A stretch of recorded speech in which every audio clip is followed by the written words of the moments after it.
Welcome to Uncommon Knowledge. I'm Peter Robinson. Joining me today, economist Thomas Sowell of the Hoover Institution, the author of such classics as Basic Economics and The Vision of the Anointed. By the way, The Vision of the Anointed explains everything. It is a truly great book. When I call that one a classic, I really do mean it. Author of such classics as The Vision of the Anointed, Dr. Sowell has most recently published Economic Facts and Fallacies, several topics from which we will now be discussing. Men and Women, from Economic Facts and Fallacies. I'm quoting you to yourself, Tom. Quote, "It is widely believed that the rise of American women in high-level occupations since the 1960s has been due to anti-discrimination laws, and that these in turn have been due to the feminist movement. In reality, the proportion of women in high-level occupations was greater during the first decades of the 20th century than in the middle of the 20th century, and all of this was before the feminist movement." Explain. Yes, in the first half of the 20th century, for example, in 1908, the percentage of women in who's who in America was twice what it was in 1950. And various fields, if you look at the women who got PhDs in economics, chemistry, who got law degrees, other postgraduate degrees, those were all higher in the 20s and 30s than they were in the 50s. And there was a very simple reason for it. Women in those days got married later. In the early years of the century. early years. Right. Over time, the age of marriage and the age of beginning to have children began to decline. And the classic era was, of course, the era of the baby boom. And that's when women hit a low in their proportion of the postgraduate degrees and in the professions in which those degrees would be used. Now, around 1956, the age of marriage began rising. And in 1957, the age of having children rose, strangely enough. And as that rise continued, you saw women rising again in these various professions. So that now one of the professions, they reached in 1972 the same proportion they had had back in 1932. And as the age of marriage kept rising and as the number of children kept falling, women went on to higher and higher levels. Now, the people on the other side say the opposite by the simple expedient of looking as if the world began in 1960.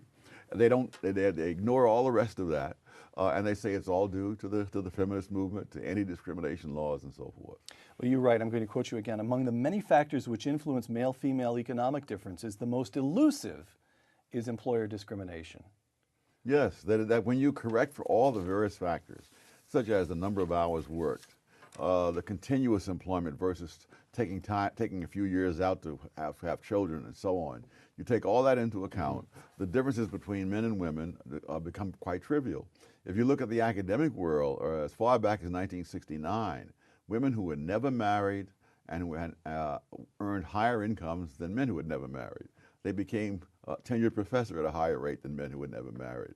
And then later on, if you look at the general population, if you take the women who are past the childbearing years and who work continuously, their incomes were higher than men who would work continuously, and so on. So the difference is that not that the employer is paying them differently, but that they have different characteristics. So the central variable in explaining economic differences between men and women is not employer discrimination, not the rise of feminism. It's that women, it's child rearing, marriage and child rearing. That's the variable. As that varies, a women's arrival or participation rate in high-level occupations varies with that. That's Absolutely. the correlation. Okay. Now, in principle, you note, family responsibilities could be perfectly evenly divided between fathers and mothers. But that isn't the way it has worked in practice. Quote, I'm quoting you again, "Since economic consequences follow from practices rather than principles, the asymmetrical division of domestic responsibilities produces male-female differences in income," close quote. Question, what are the policy implications of that? If we become fixed on eliminating male-female income differences, is it the case that the only choice, the only route for doing that is to involve the government in redesigning the very nature of the family? Well, or am I leaping to a melodramatic conclusion? No. Yeah, and logically that's certainly true. However, not all domestic responsibilities can be shared equally, such as having babies, which is not an inconsequential thing since the existence of the human race depends on it. But what it means is that women make choices that make a lot of sense for them. For example, the choice of occupations, that women tend not to go into occupations in which there's a very high rate of obsolescence. I mean, and if you're a computer engineer and you take 5 years out to have a child and have the child up to the age where you can put him in daycare, well, my gosh, the world has changed. Your job is gone. You'd have to start way back. On the other hand, if you become a librarian, you become a teacher, other occupations like that, then you can take your 5 years off, come back, and pick up pretty much where you left off. Right. Income facts and fallacies. You deal with a number of topics in Economic Facts and Fallacies about fallacies concerning income inequality, and so forth. Let's take three: income stagnation, executive pay, and social mobility. Income stagnation. You quote disapprovingly this assertion in the Washington Post: the incomes of most American households have remained stubbornly flat over the past 3 decades. And I say you quote that, and then you go on to demolish that. Would you demolish it for us, please? That statement, as it's made, has some semblance of validity. But the problem is you're talking about households rather than about flesh and blood human beings. One of the real fallacies that runs through a lot of talk about income is confusing statistical categories with actual flesh and blood people. Households are of different sizes. They vary over time. They vary from one group to another. They vary from one income level to another. So, for example, there are 39 million people in the bottom 20% of households and 64 million in the top 20%. So you're saying, yes, 24 million additional people do tend to have more money. The household thing is really a tip-off, I think. Whenever I see somebody quoting household income, he's trying to make things look bad. You know, it's as simple as that. All right. Yes. All right. There's a rule of life. Yes. For example, over a period of about 30 years, the household income rose by only 6%. Over those same years, per capita income rose by 51%, because the number of people per household was declining all the while. I see. And when you're comparing income brackets, the number of working people in the top 20% is some multiple of the number of working people in the bottom 20%. I see. So this notion that society is a layer cake divided into quintiles it's even quintiles is just wrong. You can do it by category, but that's not doing it by people. Right. Okay. Executive pay. One of the most popular, I'm quoting you, one of the most popular and fallacious explanations of the very high salaries of corporate executives is greed. Now, why is that a fallacious explanation? Because you could become the greediest person in the world, and it would not raise your income by one dime. I've tried it, actually, and it hasn't raised my income. So the question, what's the correct analytical point of departure for examining executive pay, then? The question is not why they accept this money, but why other people are offering it to them. Right, all right. And that's a matter of competition. Now, some people argue, see, that you have these various boards on the corporation who are very generous in handing out the stockholders' money to the executives, and that's why they get these high salaries. Right. Now, if you wanted to actually test that against anything, you would say, all right, there are some corporations which are not owned by thousands of stockholders, owned by 2 or 3 huge financial companies, which have highly paid analysts to Yes. monitor exactly what's going on. Yes. All right. That's where the corporate CEOs get the highest pay of all. These people are, they have billions of dollars of their own money at stake, and they're not going to be penny wise and pound foolish to try to get someone for the lowest price. If the guy is the guy who's going to protect their billions, they'll throw him $100 million and consider it's nothing. Okay. Social mobility. Again, this is a passage you quote disapprovingly. It comes from the New York Times, so it does. They know how to write in an oracular fashion. It does sound as if they just come from interviewing God, and Yes. this is what He told them. It does sort of simply sound true. Quote, merit has replaced, this is talking about social mobility, class distinctions, and so forth. Merit has replaced the old system of inherited privilege. We begin with good news. However, it's the New York Times, so we will end with bad news. But merit, it turns out, is at least partly class-based. Parents with money, education, and connections cultivate in their children the habits that the meritocracy rewards. So even though we've replaced inherited privilege with meritocracy, now we discover that merit is inherited. Now, it does sound plausible. What's wrong with that as a matter of analysis? I can think of a number of heiresses and bimbos who would be an argument to the contrary, but I won't go that route. First of all, people aren't paid for merit. They're paid for productivity. You know, someone who had all kinds of handicaps to overcome, you know, might have a tremendous amount of merit just to end up as a trained carpenter. Right. And somebody who was born with a silver spoon in his mouth, sent to the finest schools that money could buy, may have no greater merit in becoming a brain surgeon. But that's not the point. The question is whether the brain surgeon's productivity is greater than that of the carpenter. So merit is really not part of it. But the other thing is that the question is, what are you trying to end up with? Are you trying to end up with the best qualified people doing the job or not?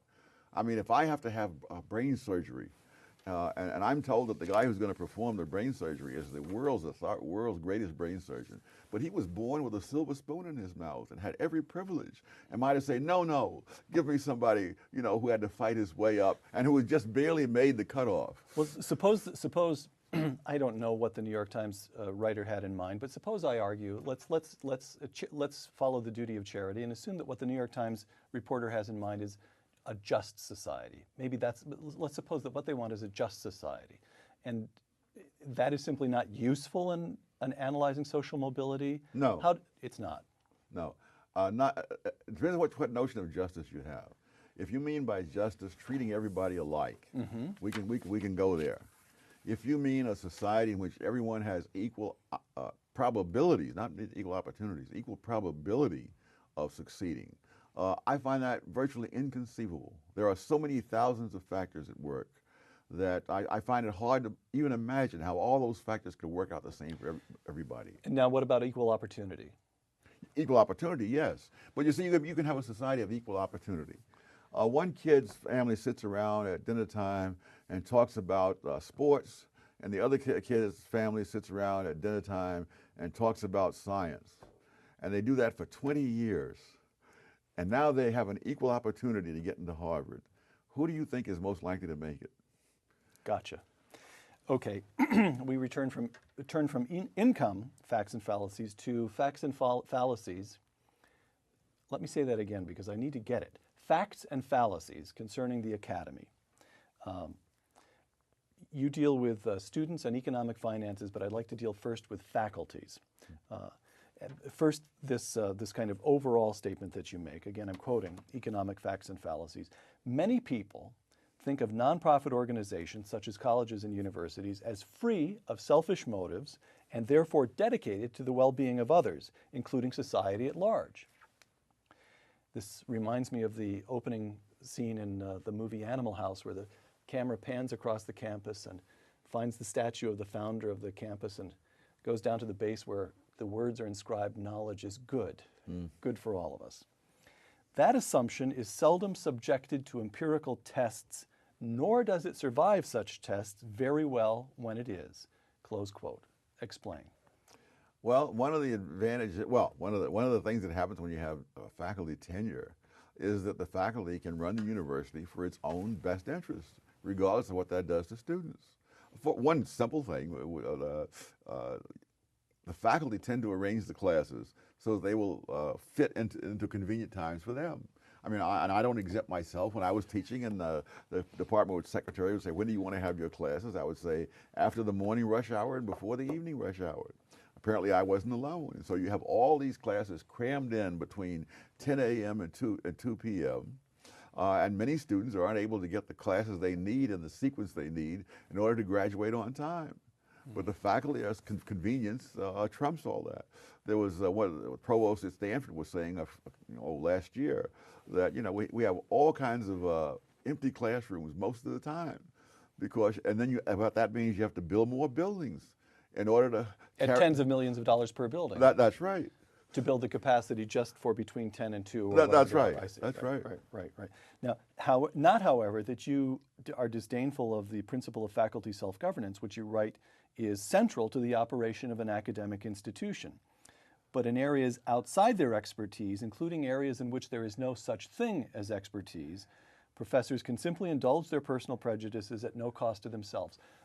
What do you mean by expertise and areas in which there's no such thing as expertise? Well, for example, in chemistry, there's obviously expertise. There's no way that even on a small college, there's any dean or president can know who ought to be teaching chemistry and what courses, chemistry, physics, math, economics, et cetera, et cetera. So the only sensible... That's left to the chemistry department. Yeah, and the physics and the math and economics and so on. But due to so-called faculty self-governance, they also have decision-making power over things in which it's just a matter of personal choice, such as ROTC. I don't know why some professor of French literature should be an authority on whether or not there should be ROTC on campus. All right. You write about grade inflation and faculties. What's the connection? Oh, it's much easier on the professor if he has soft grades. My goodness, no one to complain, no one to take up his time, no one to create an unpleasantness, and it makes the administration happy, it makes the students happy, and if the professor doesn't care, it makes him happy.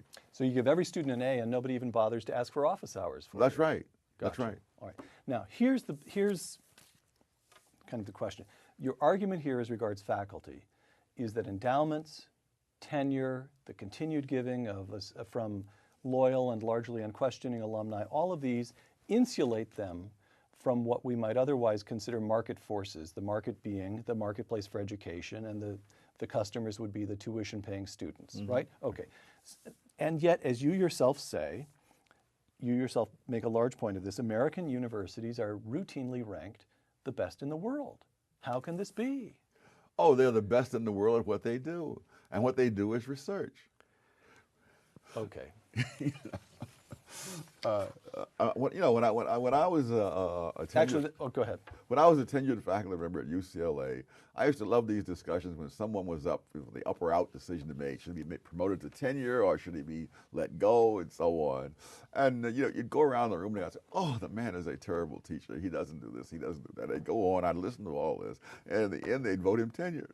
And then conversely, we had a guy who was really an outstanding teacher.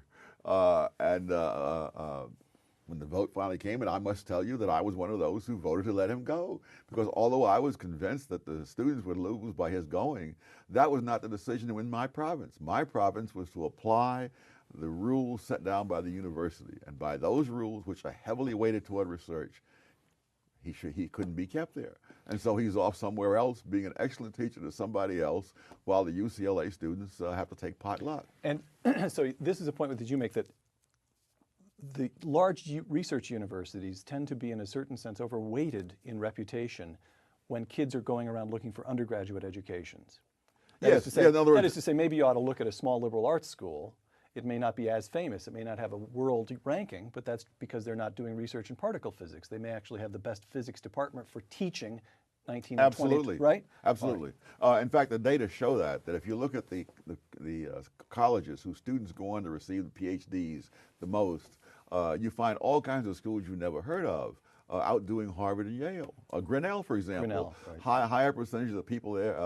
Harvey Mudd College for years has some multiple of its, a majority of its students going to get PhDs.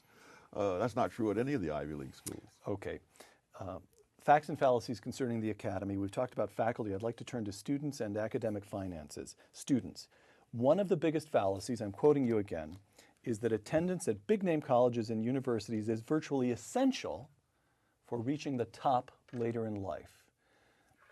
Kill yourself to get into Harvard because that's the golden road to the top at Goldman Sachs or General Electric. But it's not true? Well, no. An actual study was done of the CEOs of the top 50 corporations in America.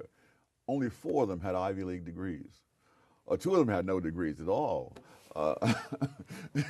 Some went to community. So an Ivy League degree is only twice as good as no degree. That's one way of looking at it. All right, academic finances. This is, by the way, this is quite subversive, this one that I'm about to read here. Academic institutions often make the argument, I'm quoting you again, that their costs for educating a student are greater than the price they charge as tuition, which some take as a sign of the altruism of a nonprofit institution. But Since teaching is one of the joint products of an academic institution along with research and other activities, the meaning of such a statement is elusive. Close quote. Yes. This is one of the routine statements of higher education in America. No matter what we charge you for tuition, it's only a small portion of the total cost of giving you an education. Yes. You're saying it's untrue, or you're saying it's simply an incoherent statement? It's an incoherent statement. It's like saying, what is the average cost of bacon? There is no average cost of bacon. Bacon is produced jointly with ham, pork chops, and pigskin. There's the cost of the pig, and any further division is meaningless. I mean, when I worked for AT&T, they had a huge book which broke down the cost of a telephone. And they showed it to me the first day, and I said, since there's no such thing as the average cost of a joint product, I will never have occasion to open that book. And the whole time I was there, it sat there and gathered dust. You have won Mr. Congeniality Awards throughout your life, haven't you, Tom? Now, query, how is it the case that across the academic scene, landscape in this country, tuitions have tended to rise at faster than any measure of the cost of living? They've risen faster than inflation. Why is that the case? Partly it's because the government subsidizes. I remember years ago talking to the president of a small college who said to me that if we were to keep tuition affordable, we would lose millions of dollars in government money every year, because the government has a formula, and if the tuition is within your range, then you don't get the government help. But if it's above the range, you do. Well, heavens, you know, the presidents of colleges can do arithmetic, and they know that the way to do it is to raise the tuition to unaffordable levels. Then the government brings in the millions.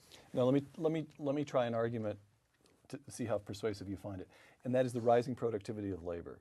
So that a faculty, name the position, teacher in English, chemistry, physics, as technology has permitted American labor to become more and more and more and more productive, even though the English teacher is doing the same thing that he or she did today that he or she did 20 years ago and 30 years ago and 50 years ago. English is actually a good example here because it's relatively unchanging. You're teaching Shakespeare today as Shakespeare was taught a long time ago. Nevertheless, it's a matter of the marketplace. Institutions have to pay more to hire that labor, that professor, precisely because wage rates throughout the opportunity cost. If they're not an English teacher, they could go to work for Intel, presumably. So the rising wage rates in the economy drive up costs in the academy. That's one one theory. theory. No, another. I thought it was pretty good. One of the things that happens is that over time, more and more emphasis is put on research. And for example, when I started teaching back in the 1960s, the average teaching load was about 12 semester hours. Today, that's considered backbreaking work. That was Cornell when you first? No, it was Douglas College at Rutgers University, and that was common. Now today, it's 6 semester hours. You've got to hire twice as many professors to teach the same number of courses. And that may be carried on the books as a teaching expense, is in fact a research expense, because the reason you have to do that is because you expect these guys to be grinding out these articles and books. Okay. Last comment on question on academic costs. Senator Obama has proposed a $4,000 a year refundable tax credit, refundable tuition tax credit for every year of college. You like that idea? Not particularly. All right. On to. I wouldn't be surprised if tuition didn't go up by $4,000. The minute that was enacted. All right. Or soon thereafter. All right. Facts and fallacies concerning race. The black family, quote, quoting you again, some of the most basic beliefs and assumptions about the black family are demonstrably fallacious, including the assumption that current fatherless families so prevalent among contemporary blacks are, quote, a legacy of slavery, close quote. Explain that one. Because the proportion of black kids who were raised in two-parent families was higher under slavery and for generations thereafter than today. That percentage was, go back to 1930 or 40, wasn't half the proportion of blacks being raised by single parents as there is today. Now, if slavery was the reason, why are these generations closer to slavery? And even under slavery itself, why were they raising their kids in two-parent families and they're not today? Okay, now, well, let me try an argument on you. And the notion there is that what is a legacy of slavery is somewhat weaker, demonstrably weaker, of family bonds. So that, yes, the black family is more intact in past decades than it is today. So was the white family. And as we get these strange social solvents of the 1960s that seem to weaken family bonds, they weaken bonds among the white families, but they devastate family bonds among blacks, precisely because they're weaker in the first place, and that is the legacy of slavery. What do you make of that one? Not much. I'm trying hard here. Well, I give you E for effort. It also depends on the level of income. That is, you're not going to be able to, someone who's in a position to go on to college, you know, and has a very good chance of becoming an engineer or something of that sort. A girl like that is not likely to get pregnant and ruin it all, as well as someone who's had a bad time in school, who has very poor prospects in the job market, and going on welfare is not that big a sacrifice as compared to whatever the options happen to be. Right. Similarly with crime, by the way. Right, crime. Well, crime, let me set this one up for you. Again, quoting from Economic Facts and Fallacies. Racial discrimination is frequently listed among the prime root causes of riots and other criminality among blacks, but crime among black Americans was declining for years prior to the decade of the 1960s with its landmark civil rights laws and its war on poverty programs. If crime is not arising from poverty, what's it arising from? What happens in the 1960s? They stopped punishing criminals. You know, the chance that a criminal would actually go to jail for a violent crime or any crime was much reduced in the 1960s. You begin to have all these changes in the law beginning at the Supreme Court, which becomes harder and harder to convict anybody of anything. And the sentences were shorter, and there were more, leniency in terms of parole and that kind of stuff. And of course, wherever you've done that in the world, including in Britain, for example, you see this huge increase. I mean, Britain was once one of the most law-abiding countries in the world. Today, Britain has a higher crime rate than the United States in most categories. You quote former Senator Edward Brooke, an African-American who grew up in the black community in Washington, D.C. during the 1920s and 1930s. This is Edward Brooke. Large areas of Washington, D.C., talking about the black community, were truly safe. Families stayed together, neighbors helped one another, students were encouraged to study, and there were no drugs and no drive-by shootings. Was Edward Brooke's Washington of the 20s and 30s like Tom Sowell's Harlem of the late 40s, early 50s? Is that when you were living? It would be the 40s, from the early 40s. All right, the 40s. Middle, yes. All right. But I've heard you talk about Harlem. Yes. Yeah, I used to sleep out on a fire escape at Harlem. At midnight, if I was awake at midnight, I would go walking out to the nearest newsstand to get the morning paper to find out what the baseball scores were. I'm sure people don't do that today. Harlem felt safe. Yes. And what about the schools? The schools were a lot better. People expected me to meet the same standards that kids on Park Avenue met. Now that was undoubtedly unjust, but between that injustice and spending the rest of your life paying back for a poor education to begin with, I'll go with that injustice. All right. So what has happened in black America? Part of what's going on is that crime ceases to be punished. You've already mentioned that. What else is going on? Let me put the question the other way around. What can be done, if anything, what can be done to restore to Harlem today, or to those same black neighborhoods? Much of the geography is still the same. What can be done to make those neighborhoods in Harlem the way they were for you growing up in the 40s, or the way they would for Edward Brooke in the 20s and 30s? How can black America be restored? Mainly by fighting against all kinds of entrenched special interests who will not give up or budge an inch, starting with the teachers union. You need to be able to fire teachers who aren't teaching. You need to be able to have competing schools nowadays, because it'll take you forever to be able to fire the teachers, so that you'll give them an incentive to start teaching again instead of playing games in the schools. In the schools, as in the colleges, it is a lot easier not to teach. I mean, I'm always amazed at all the activities and projects they have in the schools, you know, all the while. And I'm looking at the international comparison. American students are way down at or near the bottom in these international tests. Why are we spending so much time, you know, hugging trees and doing other such stuff like that when our kids can't read? So if you had to choose one point, one place to begin the restoration of Black America, it would be with education. Yes. All right.